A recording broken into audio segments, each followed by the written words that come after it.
وأصحابه أجمعين أما بعد فيا أيها المسلمون قال الله تعالى সকল প্রশংসা সকল কৃতজ্ঞতা সেই মহান রব্বুল আলামিনের দরবারে যে মহান রব্বুল আলামিন আমাদেরকে ফরজ আইন সালাতুল জুমআ আদায়ের উদ্দেশ্যে লক্ষ্যে শত ব্যস্ততাকে অপেক্ষা করে একটা সপ্তাহ পর যে রব্বে কারীম আমাদেরকে আসার সুযোগ করে দিলেন, কবুল করলেন। আমরা সেই মালিকের দরবারে কালিমাতুশ শুকর আদায় করি, সবাই বলি আলহামদুলিল্লাহ। শত কোটি দরুদ আর সালাম মানবতার মুক্তি, মানবতার দিশারি সাইয়্যিদুল মুরসালিন রাহমাতাল লিল আলামিন খাতামান নবিয়্যিন বিশ্বনবী, বিশ্বনেতা, বিশ্ব লিডার জনাবে মুহাম্মদুর রাসূলুল্লাহ সবাই পড়ছি সাল্লাল্লাহু আলাইহি ওয়াসাল্লাম। সম্মানিত হাজিরিন, সম্মানিত উপস্থিতি, আমি আপনাদের সামনে কোরআনুল কারীম ৪ নং সূরা সূরা নিসার ৮৫ নম্বর আয়াত তেলাওয়াত করেছি। এই আয়াতের আলোকেই আজকে কিছু কথা বলে আমরা আলোচনা শেষ করব ইনশাআল্লাহ। এই আয়াতের আলোচনা করতে গেলে সামনে নির্বাচন, ভোট, গণভোট, এ সকল বিষয়ে আলোচনা চলে আসতে পারে। যদি আসে তাহলে কি সমস্যা আছে? কোনো বেজার হবেন আপনারা? আপনারা বেজার হন বা না হন সেটা বড় কথা নয়। আল্লাহ যেটা বলেছেন সেটা আমাকে বলতে হবে।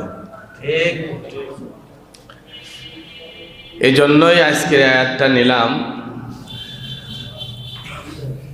আমি আপনাদের আগে বলেছিলাম যে আমার উপরে খুব হুমকি ধামকি আসছে, কোনো সময় কি যেন হয়ে যায়। আপনারা দেখছিলেন যে আমাকে গুম করা হয়েছিল, আবার গত ১ সপ্তাহ যাবৎ সেই মহলটাই আবার কঠিনভাবে হুমকি ধামকি দিচ্ছে। সবচেয়ে বড় কথা হলো, হুমকি দিক আর মেরে ফেলাক আর যেটাই করুক, আল্লাহর কোরআন কোনো মানুষের হুমকিতে বলা বন্ধ করা যাবে না, কোনোভাবেই বন্ধ করা যাবে না। ইসলামের দাওয়াত দেওয়ার জন্যই যুগে যুগে যারা ইসলামের খেদমত করেছেন, ইসলাম প্রতিষ্ঠার কাজ করেছেন, নবী রাসূল থেকে শুরু করে সাহাবা আজমাইন, খোলাফায়ে রাশিদিন, তাবেঈন থেকে শুরু করে আজকের এই তারিখ পর্যন্ত যারা ইসলামের খেদমত করেছেন, ভবিষ্যতে যারা করবে, সঠিকভাবে যারা করবে, এদের উপরে জুলুম, নির্যাতন, অত্যাচার আছে না নাই? আছে। সেই জুলুম, নির্যাতন, অত্যাচারের কথা ভেবে চিন্তা করে আমি আপনি ঘরে বসে থাকা যাবে? ইসলামের কাজ করতে হবে, ইসলামের দাওয়াত দিতে হবে। আমরা যদি ইসলামের কাজ করতে পারি, দাওয়াত দিতে পারি, তাহলে ইসলামের বিজয় আছে না নাই? সংখ্যা যাই হোক,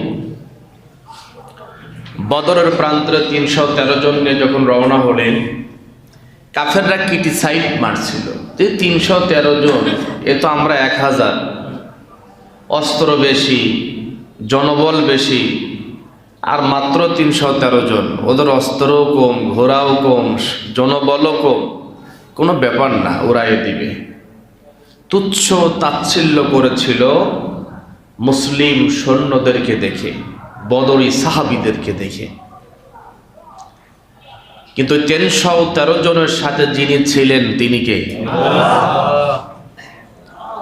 ওই ময়দানে ১০০০ মানুষের বিজয় হয়েছিল, ওরা ৩১৩ জনের বিজয় হয়েছিল। 313 জনের বিজয়। কারণ 313 জনের ভিতরে যার ভয় ছিলেন তিনি কে? আল্লাহ। এজন্য হয়তো কিছু মানুষ আমাদের দেখেও নাক সেটকাইতে পারে, বলতে পারে কয়েকজন আছি না আছি এটা বলতে পারে, সেটা বড় কথা নয়। আমরা আমাদের কাজ চালিয়ে যাব, আমরা আমাদের মিশনের কাজ চলবে, আমরা আমাদের দিন প্রতিষ্ঠার কাজ চলবে। বাকি দায়িত্বটা যার, তিনি কে? আল্লাহ।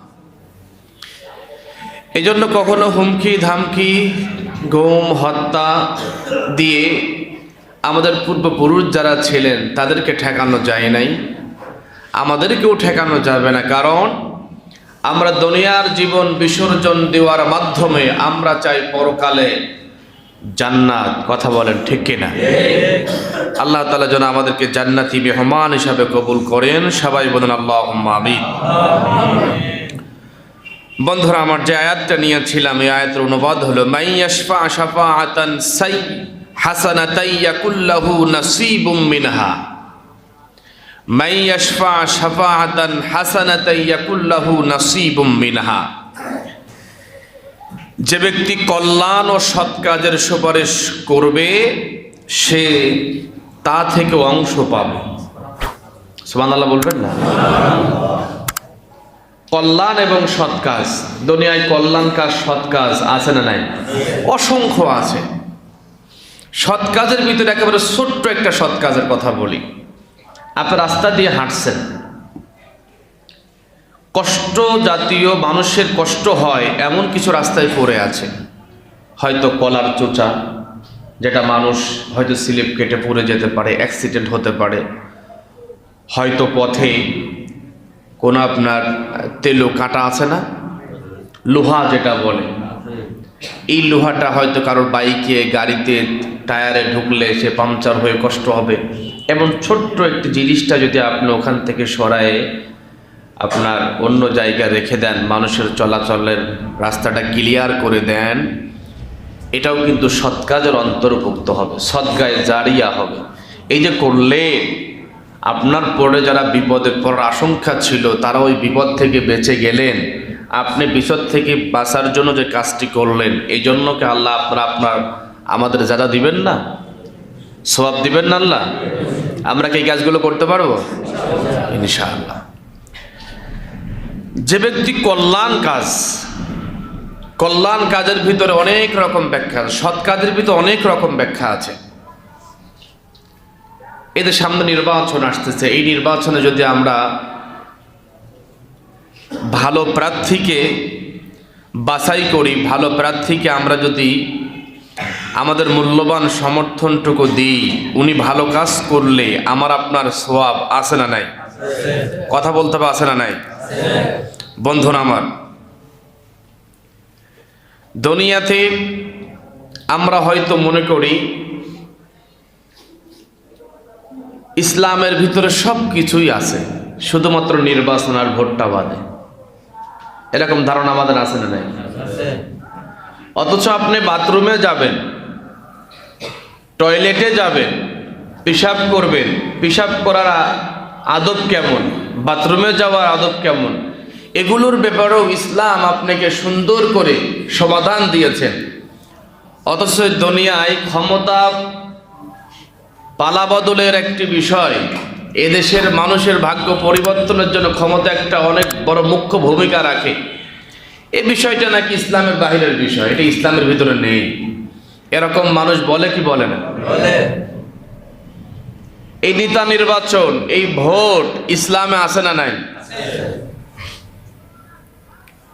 বন্ধুরা আমার, এই নেতা নির্বাচন, এই ভোট ইসলামে তো অবশ্যই আছে, এতে কোনো সন্দেহ নাই।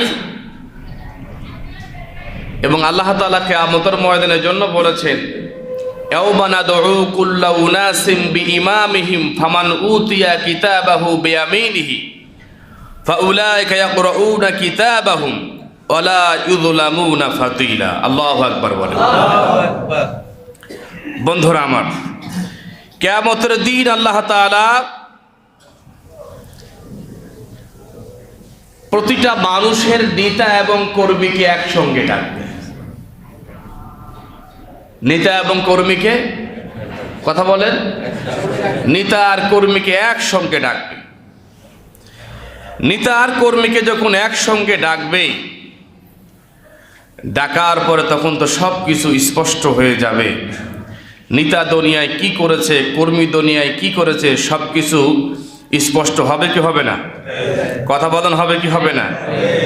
নেতা আর কর্মীকে যখন একসঙ্গে ডাকা হবে, কর্মী নেতা যখন দেখা হয়ে যাবে, তখন তো সব কিছু বেরোয় আসবে। কর্মী নেতার দিকে তাকিয়ে থাকবে, নেতা কর্মীর দিকে তাকিয়ে থাকবে, দুনিয়ায় যত ভালো কাজ অপকর্ম কাজ করেছে সব মনে পড়ে যাবে। আল্লাহ বললেন নেতা আর কর্মীকে একসঙ্গে ডাকবে, আর আমরা এটাকে বিশ্বাসই করি না। এখন আপনি যে নেতার পিছনে ছুটছেন, সেই নেতার ভিতরে নামাজ নাই, মাদক ছাড়া দিন যায় না, ইসলাম বোঝে না, জানে না, ইসলাম নিয়ে বিভিন্ন বাজে মন্তব্য, ইসলাম নিয়ে বিভিন্ন বাজে বক্তব্য দেয়, এরকম নেতা বাংলাদেশে আছে না নাই? কথা বলতে হবে, আছে না নাই? বাংলাদেশে অনেক নেতা আমরা দেখতে পারি, ফ্যাসিস্টদের আমলে ওবায়দুল কাদেররা যেভাবে কথা বলতেন, বর্তমানেও কিছু নেতারা দেখি একই কায়দায় সেইভাবে কথা বলে। কথা বলে ঠিক কিনা? আল্লাহ, আল্লাহর কসম করে বলছি, ইসলাম নিয়ে যদি কেউ কটূক্তি করে, ইসলাম নিয়ে যদি কেউ বাজে মন্তব্য করে, ইসলামের বিপক্ষে যাদের অবস্থান তৈরি হবে, যুগে যুগে কেউ থাকতে পারে নাই, টিকতে পারে নাই, তাদের অস্তিত্ব বিলীন হয়ে গিয়েছে। নতুন করে যদি ইসলামের বিপক্ষে অবস্থান নিয়ে অস্তিত্ব তৈরি করতে চায়, বাংলাদেশেও তাদের অস্তিত্ব বিলীন হয়ে যাবে। কথা বলেন ঠিক কিনা? এই জন্য ইসলাম বাদ দিয়ে কোনো কিছু করা যাবে? কোনো কিছুই করা যাবে না। এইবার দেখেন, যখন ওই নেতা আর কর্মী কিয়ামতের ময়দানে উঠবে, যারা বিশ্বাস করে তাদের বিশ্বাস করানোর জন্য বলছে, কর্মীগুলো আসতে করে নেতাদেরকে বলবে, আজকে কঠিন বিপদে আছি, আমাদেরকে কিছু রক্ষা করতে পারবে, বাঁচাইতে পারবে? নেতা তখন জবাব দিবে, ক্বালু লাউ হাদানাল্লাহু লাহাদাইনাকুম।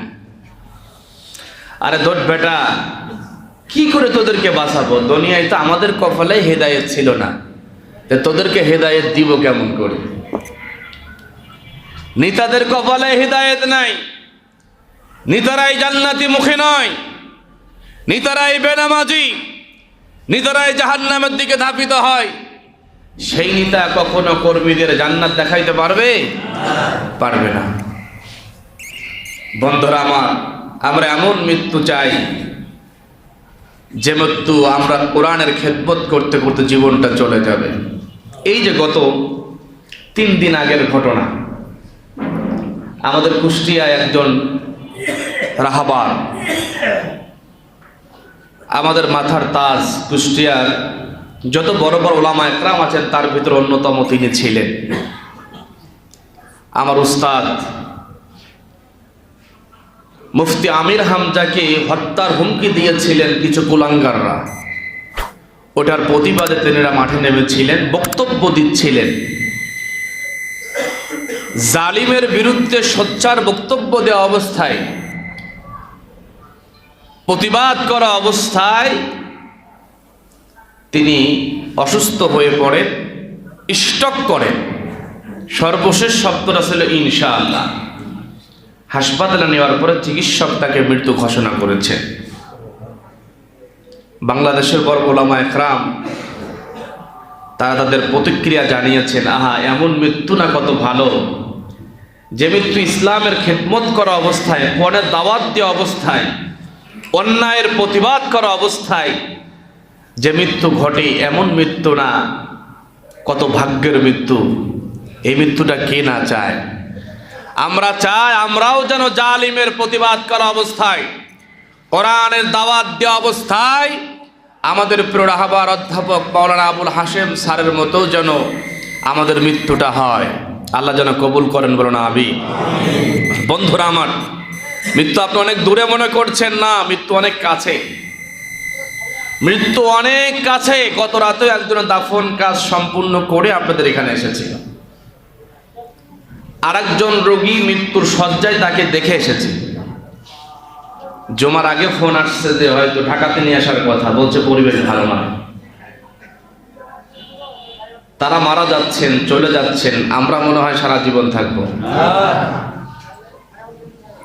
বন্ধুরা আমার, যিনি গতকালকে যার দাফন কাজ সম্পূর্ণ করা হয়েছে, আমাদের কাছে ওয়াদাবদ্ধ ছিল আগামী 12 তারিখে ইসলামের পক্ষে তিনি ভোট দিবেন। তিনি নিয়ত করেছিলেন ইসলামের পক্ষে ভোট দিবেন। এই জন্য কি আল্লাহ তার সওয়াব দেন নাই? কথা বলেন না কেন? নিয়ত করে বসে আছেন, 12 তারিখের জায়গায় পড়ে আছেন, তিনি আল্লাহর ডাকে সাড়া দিয়ে চলে গিয়েছে। আল্লাহ যেন তাকে জান্নাতের সর্বোচ্চ মাকাম দান করে। বন্ধুরা আমার, এই জন্য আমাদেরকে এখন থেকেই পরিবর্তন, সংশোধন হওয়া লাগবে। নেতার কপালে হিদায়েত নাই, নেতা কর্মীকে হিদায়েত দিতে পারবে না। আমরা আপনাকে হিদায়েত দিতে পারবো না। হিদায়েত দেওয়ার ক্ষমতা একজনের, তিনি কে? আল্লাহ ছাড়া কেউ হিদায়েত দিতে পারবে। তবে হিদায়েত কোন পথে, কোন রাস্তায়, কোন দিকে গেলে আপনি হিদায়েত প্রাপ্ত হবেন, কোন দিকে গেলে আপনি জান্নাতের রাস্তা খুঁজে পাবেন, এতটুকু কোরআন হাদিস থেকে আমরা বলতে পারবো কি পারবো না? পারবো। এজন্য সময় এসেছে, শক্ত সিদ্ধান্ত আমাদেরকেই নিতে হবে। বন্ধুরা আমার, আল্লাহ তাআলা কোরআনুল কারীমের ভিতরে স্পষ্টভাবে ভোট সম্পর্কে কিছু কথা বলেছেন।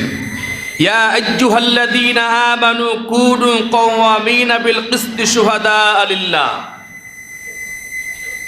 তোমরা ন্যায়ের উপর প্রতিষ্ঠিত থাকো, আল্লাহর হস্তে ন্যায়সঙ্গত সাক্ষ্য দান করো। ন্যায়ের উপর প্রতিষ্ঠিত থাকার কথা যিনি বলেছেন তিনি কে? বন্ধুরা আমার, এই ন্যায়ের উপর প্রতিষ্ঠিত থাকতে গেলে আপনার উপরে জুলুম আসবে, অত্যাচার আসবে, নির্যাতন আসবে, শত কষ্ট আপনার উপরে আসবে, জুলুমের স্টিম রোলার আপনার উপর দিয়ে চলবে, বাতিলরা আপনার উপর অত্যাচার করবে, নির্যাতন করবে। নবী রাসূল থেকে শুরু করে আজ অবধি পর্যন্ত যারা ন্যায়ের উপরে প্রতিষ্ঠিত থাকতে গিয়েছেন, যারা অন্যায়ের বিরুদ্ধে কথা বলতে গিয়েছেন, তাদের উপরে জুলুম নির্যাতন আছে না নাই? কথা বলতে হবে, আছে না নাই? ন্যায়ের উপর প্রতিষ্ঠিত ছিলেন নবী রাসূলরা পর্যন্ত। হযরত মূসা আলাইহিস সালাতু ওয়াস সালাম ন্যায়ের কথা ফিরাউনের সামনে বলেছিলেন। ফিরাউন তার উপর অত্যাচার, জুলুম, নির্যাতন করেছেন। ন্যায়ের কথা আমাদের জাতির পিতা ইব্রাহিম আলাইহিস সালাতু ওয়াস সালাম বলেছেন। নমরুদ ইব্রাহিম আলাইহিস সালাতু ওয়াস সালামের উপর জুলুম, নির্যাতন, অত্যাচার করেছেন, সর্বশেষ আগুনের মধ্যে ফেলিয়ে দিয়েছেন। ন্যায়ের কথা, ন্যায় প্রতিষ্ঠার কথা, অন্যায়ের বিরুদ্ধে সোচ্চার থাকা বলিষ্ঠভাবে বিশ্ব নবী বলেছেন, সাহাবা আজমাইনরা বলেছেন। আবু জেহেল, আবু লাহাবরা বিশ্ব নবীর উপর জুলুম করেছেন, অত্যাচার করেছেন, নির্যাতন করেছেন। সাহাবা আবু তালেবের জেলখানায় ঢুকিয়েছেন, একেবারে মেরে ফেলবেন, দেশ থেকে বের করে দিবেন, নাগরিকত্ব বাতিল করবেন, এমন সিদ্ধান্ত তারা নিয়েছিলেন। বিশ্বনবী ভয় পান নাই, ইসলামের দাওয়াত দিয়েছেন, কালিমার দাওয়াত দিয়েছেন। আল্লাহ তাআলা উপহার স্বরূপ মদিনায় 10 বছরের কোরআনের পার্লামেন্ট দিয়েছেন। কথা বলেন ঠিক কিনা? বন্ধুরা আমার, যুগে যুগে যারা ন্যায়ের কাজ করতে গিয়েছেন, তাদের উপর জুলুম চলেছেন, অত্যাচার চলেছেন, নির্যাতন চলেছেন। আপনি মিশরের দিকে তাকান, ইখওয়ানুল মুসলিমিন অসংখ্য হাজার হাজার কর্মীগুলা ন্যায়ের কথা বলার জন্য, ইনসাফের কথা বলার জন্য, জামাল নাসির তাদেরকে ফাঁসি হয়তো কোনো সময় মেরে কুত্তা দিয়ে লাশগুলো গোশগুলো খাওয়াই দিয়েছে। বন্ধুরা আমার, জামাল নাসিরের বিজয় হয়েছে। এই বাংলাদেশেও আমরা দেখেছি গত 16টা বছর ধরে ন্যায়ের কথা, ইনসাফের কথা, কোরআন প্রতিষ্ঠার কথা, কিয়ামত দিনের কথা যারা বলেছেন, তাদেরকেও ধরে ধরে জেলখানায় ঢুকিয়েছেন, মিথ্যা মামলা দিয়েছেন, ফাঁসির কাস্তে ঝুলিয়েছেন, দেশ থেকে বের করে দিয়েছেন, আয়না ঘরে ঢুকিয়েছেন, গুম করেছেন, হত্যা করেছেন। বন্ধুরা আমার, সব কিছু করে লেডি ফেরাউনের দেশে টিকতে পারি নাই, কারণ ন্যায়ের পথে যারা থাকবে, ন্যায় ইনসাফ প্রতিষ্ঠার জন্য যারা কাজ করবে, তাদের বিজয়টা যিনি দান করবেন তিনি কে? বন্ধুরা আমার, এই যে ন্যায় প্রতিষ্ঠার জন্য আগামী 12 তারিখে নির্বাচন হবে, এই 12 তারিখে হকের পক্ষের হকের বিপক্ষে দিন প্রতিষ্ঠার জন্য, দিন বিরোধী যারা রয়েছেন, কল্যাণ রাষ্ট্র গঠন করার জন্য উলামায়ে কেরাম যেদিকে ঝুঁকেছে, আমাদেরকেও ওই দিকে থাকার প্রয়োজন আছে না নাই? মার্কা কোনটা, প্রতীক কোনটা, দল কোনটা, ব্যক্তি কোনটা, ওটা আমি বলতে চাই না, তবে কোন মার্কা, কোন দল, কোন প্রতীক, কোন ব্যক্তিগুলা পার্লামেন্টে গেলে দেশে দুর্নীতি বন্ধ হবে, জুলুম বন্ধ হবে, অত্যাচার বন্ধ হবে, টেন্ডারবাজি বন্ধ হবে, চাঁদাবাজি বন্ধ হবে, তাদের পক্ষে আমাদের থাকার প্রয়োজন আছে না নাই? থাকবেন তো ইনশাআল্লাহ। কারণ আল্লাহ বলেছেন, তোমরা ন্যায় সঙ্গত সাক্ষ্য দাও, তাদের সাথে থাকো। বন্ধুরা আমার, ভোট একটি বড় আমানত। রব্বুল আলামিন বলেন, ইন্নাল্লাহা ইয়া'মুরুকুম আন তু'আদ্দুল আমানাতি ইলা আহলিহা। বলুন আল্লাহু আকবার। রব্বুল আলামিন বলেন, নিশ্চয় আল্লাহ তোমাদের নির্দেশ দিয়েছেন আমানত তার হকদারকে ফিরিয়ে দিতে হবে। আল্লাহ তাআলা আমাদের সবচেয়ে বড় একটা আমানত দিয়েছেন, আমাদের এই চামড়ার সমর্থন ভোট। কথা বলেন ঠিক কিনা? এই আমানত যিনি হকদার তাকে ফিরিয়ে দিতে হবে। ও বন্ধু, এটা বলার সুযোগ নাই আমার ভোট আমি দেব, যাকে খুশি তাকে দিব, এটা বলার সুযোগ আছে? কথা বলার সুযোগ আছে? এটা বলার কোনো সুযোগ নাই। আপনাকে বলতে হবে আমার ভোট আমি দেব ইসলামের পক্ষে, কোরআনের পক্ষে, দ্বীন কায়েমের পক্ষে দিব। কথা বলেন ঠিক কিনা? এই জন্য আল্লাহ আমাদেরকে বড় আমানত দিয়েছেন। এই আমানতের খেয়ানত করেন না, অন্য পথে দিয়েন না। এই চামড়াও কিন্তু আল্লাহর দরবারে সাক্ষী দিবে। গত সপ্তাহে বলেছি, এই চামড়াও আল্লাহর দরবারে সাক্ষী দিবে। যদি আমার এই চামড়ার সমর্থন নামাজের পক্ষে যায়, এই চামড়ার সমর্থন ইসলামের পক্ষে যায়, এই চামড়ার সমর্থন দেশ গড়ার পক্ষে যায়, ওই কিয়ামতের ময়দানে এই চামড়া সাক্ষ্য দিয়ে বলবে, আল্লাহ তোমার এই বান্দার উপরে জুলুম নির্যাতন এসেছিলেন, হুমকি এসেছিলেন, ভোট কেন্দ্রে গেলে খবর আছে ঠ্যাং ভেঙে দিব, তারপরে তোমার এই বান্দা চামড়া দ্বারা ইসলামের পক্ষে সাপোর্ট দিয়েছিলেন, উনি পার্লামেন্টে গিয়ে এই ভালো কাজগুলো করেছেন। আল্লাহ বলবেন, উনি যত ভালো কাজ করেছেন সম পরিমাণ সওয়াব এই ব্যক্তির আমলনামায় দিয়ে দাও। জোরে কোন সুবহানাল্লাহ। ভালো সাথে থাকার প্রয়োজন আছে না নাই? কথা বলেন, আছে না নাই? আমি আগেও বলেছি, আজও বলছি, আমি আপনাদের খতিব, হাফেজ মানুষ। আমি সিদ্ধান্ত নিয়েছি যে ফজরের নামাজ পড়ে না তারা আমি ভোট দিব না। কথা বলেন না কেন? যার ভিতরে নামাজ নাই তারে আমি ভোট দিব না, যার ভিতরে কোরআন নাই তারে আমি ভোট দিব না, যার ভিতরে দ্বীন নাই তারে আমি ভোট দিব না, যে ইসলামের বিপক্ষে অবস্থান নিবে তারে আমি ভোট দিব না, যে ইসলামের পক্ষে থাকবে, দিন বিজয়ের কাজ করবে, কোরআন ওয়ালাদের সাথে থাকবে, নামাজ যারা পড়বে, আমি ব্যক্তিগতভাবে সিদ্ধান্ত নিয়েছি আমি তাদেরকে ভোট দিব। এইবার আপনারা কি সিদ্ধান্ত নেবেন আপনাদের ব্যাপার। আমি আমারটা বলে গেলাম। নামাজের পক্ষে থাকা যাবে তো? থাকা যাবে তো ইনশাআল্লাহ। বন্ধুরা আমার, এই যে অন্যায়ের বিরুদ্ধে আপনি কথা বলতে পারছেন না, প্রতিবাদ করতে পারছেন না, আপনি সাধারণ মানুষ, বলতে গেলেই সমস্যা। অন্যায়ের বিরুদ্ধে প্রতিবাদ যদি করতে হয়, 12 তারিখে আপনার সিদ্ধান্ত নিতে হবে, যারা ক্ষমতায় গেলে ইসলাম প্রতিষ্ঠা হবে, কোরআন বাস্তবায়ন হবে, সকল ধরনের অপকর্ম বন্ধ হয়ে যাবে। এই যে পাশেই মদের দোকান রয়েছে, এই মদগুলো বন্ধ হবে ইসলাম ক্ষমতায় আসলে। কথা বলেন ঠিক কিনা? এই গাজীপুরে মদ আছে না নাই? কথা বলেন, আছে না নাই? প্রশাসনের নাকের ডগায় বসে নেতাদের ক্ষমতার পাওয়ার পেয়ে অনেকে মদ ব্যবসা করে, মদ খায়, কিছুই বলতে পারে না। এটা যদি বন্ধ করতে হয় গাজীপুরবাসী শক্ত সিদ্ধান্ত নিতে হবে, 12 তারিখ ইসলামের পক্ষে সমর্থন দিতে হবে। কথা বলেন ঠিক কিনা? সবাই ঠিক কর নাই তো, কারণ মদ তো আমরাই খাই বিধাই তো মদের দোকান চলে নাকি? মদ খাওয়া কি ফরজ, ওয়াজিব, সুন্নত? মনে হয় নফল। খান কেন? খান কেন মদ? এই মদ বাংলাদেশ থেকে বন্ধ করতে হবে, ঠিক কিনা? আমরা আপনাদেরকে বলতে চাই না ইসলাম ক্ষমতায় গেলে আগামী দিনে সিঙ্গাপুর হয়ে যাবে এদেশ, আগামী দিনে আমেরিকা হবে এদেশ, কানাডা হবে এদেশ, এ আশ্বস্ত করতে চায় না। তবে এতটুকু বলতে চাই, ইসলাম যদি পার্লামেন্টে যায়, আলেমরা যদি ক্ষমতায় যায়, আস্তে আস্তে এই দেশটাকে মদিনার আদলে গঠন হবে। কথা বলেন ঠিক কিনা? এদেশটা মদিনার আদলে গঠন হোক, আমরা চাই কি চাই না? কথা বলেন, চাই কি চাই না? বিশ্ব নবীর আদর্শ অনুযায়ী এদেশটা গঠন হোক, আমরা চাই কি চাই না? বন্ধুরা, আমরা যদি চেয়ে থাকি তাহলে আমাদেরকে যে আয়াতটি নিয়েছি, মাই ইয়াশফা শাফাআতান হাসানাতান ইয়াকুল লাহু নাসিবুম মিনহা, আপনি যদি সৎ কাজের আদেশ করেন, সৎ কাজ করেন, আপনি যদি ভালো কাজের সমর্থন করেন, সুপারিশ করেন, এটা করার কারণে ওই ব্যক্তি আপনার এই সুপারিশ, আপনার এই সমর্থন নিয়ে যত ভালো কাজ করবেন, ভালো কাজের সমপরিমাণ সওয়াব আল্লাহ আপনার আমলনামায় দিবেন। সুবহানাল্লাহ।